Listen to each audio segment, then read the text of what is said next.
Dumalo ang Brave 18 bilang bahagi ng investigasyon sa umano'y pagde-deliver ng mga maletang may lamang pera sa ilang opisyal ng pamahalaan. Ayon kay Attorney Levy Baligod, nagsumiti na sila ng mga ebidensya gaya ng employment records, chat screenshots at mga larawan. Anya nitong Biyernes lamang nila natanggap ang ikalawang sabina para sa nasabing panayam. Giniit ng abogado na hindi tumanggi ang kanyang mga kliyente sa interview.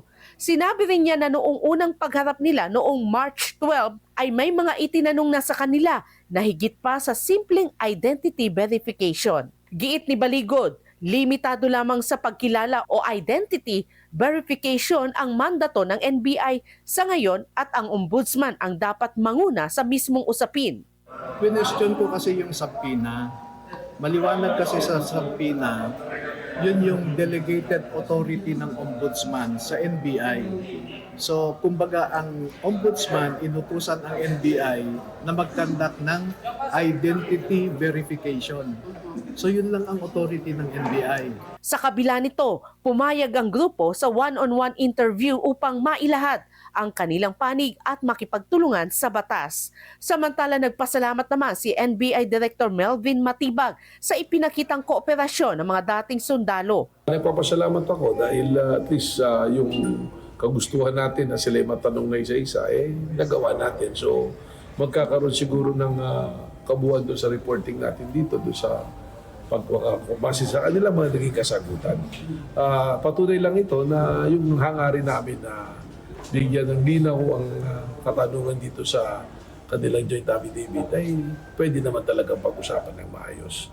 Nakapagsumiti na ng mga sagot ang mga resource person at binubuo na ang ulat tungkol dito. Mahalagaan nila ang prosesong ito upang masuri ang kredibilidad ng kanilang mga pahayag at malaman ang buong katotohanan sa kaso. Natatawa na lang ako. Alam niyo, yung pong katotohanan sa likod ng expose, ng revelasyon ng 18, ay hindi ang NBI.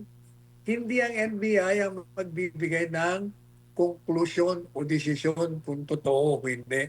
Hindi rin nga ang ombudsman eh. Ang ombudsman, ang hahanapin lang yung probable cause. Kung maaari nga na yung demanda nila, yung reklamo nila, ay merong batayan para isampa ang demanda. Ang magsasabi kung totoo o hindi ay ang hukuman. Kaya kalokohan yung mga ginagawang investigasyon na yan pa. Ang mangyayari pa dyan, magiging daan pa yan para pagtakpan. Paano ko sabihin ng FBI? O hindi sila nagsasabi ng totoo. Kalokohan.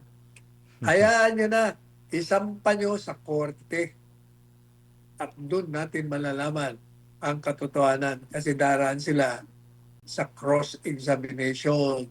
Doon malalaman kung nagsasabi ng totoo o hindi. At batay pa doon sa mga ebidensya na ilalatag sa hukuman. Hindi dyan sa NBI. Yung NBI,